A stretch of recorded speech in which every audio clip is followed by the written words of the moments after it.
All right, so you run me through what you're gonna do here, what your fancy plan is. Because online, right, a lot of people will have fancy caps and seal everything, pressurize it, and then heat it with the torch, and while it's under pressure, it'll expand out. But we don't have any of those fancy clamps. They're not really, we got 3 ports. They're not really the same as some of the dirt bike ones. So we can what are you thinking? We have to. First, I'm gonna grind this bead down where it's put together. And then I'm gonna take this fancy body shop tool and I'm gonna weld on these rivets. I don't know about fancy, my guy. Hey. Well, I used to take a hook and pound it through body panels and then pull it out. Yeah. And then bondo it and it looked like spaghetti from the inside. This doesn't put holes in. So weld these all along this rib. With that tool, it spot welds those on. Fancy tool. So by grinding this, you're just cleaning up the surface, the paint and whatever. It has to have a ground and a positive, so it welds these right on. I'll put it on this ridge first. I might have to put some in the middle. Then I'll heat it all up, and then you put the slide hammer on these tools and you pull it out. Well, let's see if it works. Yep.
Before I even got out to the shop today, Dad got going and he hammered out the tins, the heat shields for the pipe.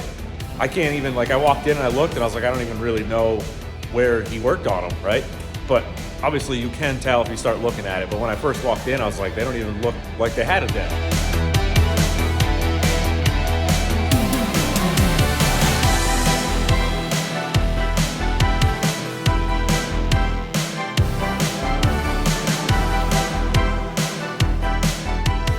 Pipe came out pretty good. It's not perfect, but it's gonna work.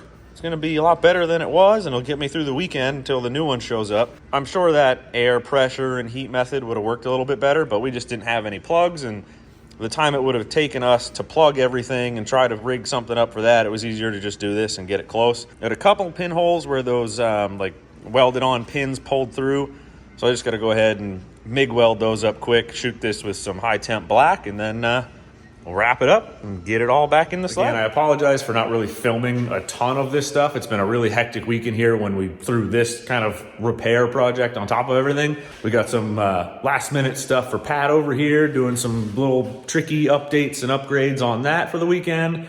Just getting customer stuff out, everything. It's just been a busy week, so I didn't really have a lot of time to worry about propping up the camera and doing all that stuff. But nice little update here, and we're gonna go back to work. As you can see, this lower A-arm got mangled pretty good. The upper is in great shape. There's no issues there. So I just got to get this bent Betty off of here and get one off the 650, throw that on. I might try to straighten this out a little bit and then maybe put a tack weld or 2 on it so that I can put it onto the 650 and still move that sled around and not really have it down on crates and stuff.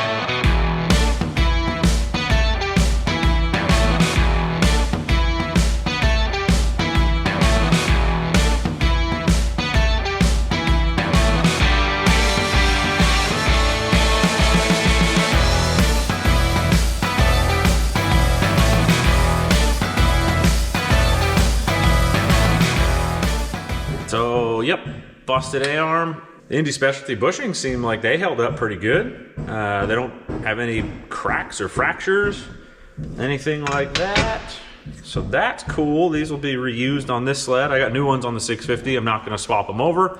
I'll keep everything on the Assault, and whatever. I got to go ahead and clean this up, and then I'm going to clean up the A-arm. I'll probably get it just loosely fit on the 650 and then tack it in place, just tack weld it with the MIG on there, just so that I can let the sled down on dollies and move it around. Lower ball joint held up okay. It might have a whisker more play than they do factory. Yeah, a little bit, but all in all, I mean, it took a wallop and held it pretty good. I mean, it broke the arm, right? But was able to ratchet strap it and ride it back, so not too bad. Yeah, it kinked the hell out of the sway bar bracket, and I kind of squished the whole arm together. So I might put it in a vise too and mess around with trying to straighten it up a little bit more, but I'm not going to put a ton of time into it. Just going to kind of slap it together until that other arm comes in. So how does no dealer within 3 hours of me stock a control arm when they're the same from 2015 and up? That is ridiculous, and that should not be the case.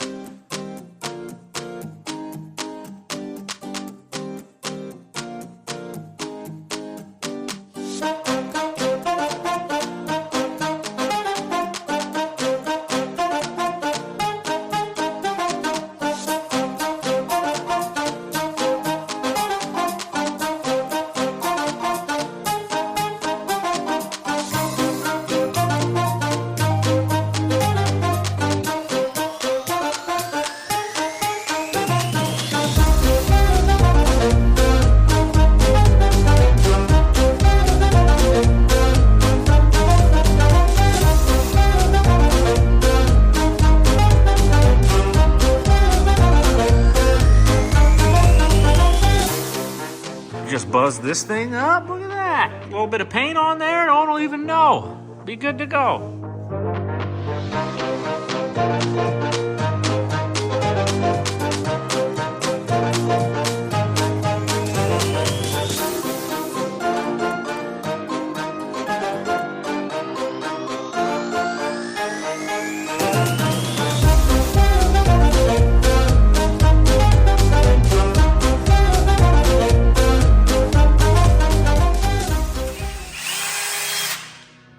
Of course, about an hour and a half after I get done pulling parts off the 650, swapping everything around, FedEx shows up early in the day and drops all this stuff off.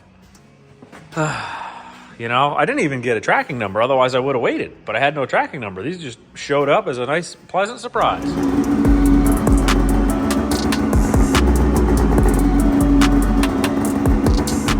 All right, I got this old hot rod all ready to go for Canada this weekend. Gonna load it in the trailer, go get some fuel, unload it back in here. I'm riding up with Tyler. He's driving up. He offered to drive, so I get to sit shotgun and do nothing for like 4 hours. It's gonna be great. Nice little break. Well needed. Of course, I got this thing back together, and then, like I said, an hour after, all the new parts showed up. So I could have saved myself some time, but that's just the way it works out. I'm actually really liking the black hood. What I don't like is that it's just straight black and the side panels have that graphite-y, metallic to them. I haven't looked to see if there's a matrix sled that has that graphite type hood. I could probably have it painted or whatever, but if anyone knows the part number for like an actual just matrix graphite hood and can save me 15 minutes of looking around, if you can put it in the comments, that'd be sweet. If not, I might look it up at some point because I might end up keeping a black hood on there. Looks kind of good.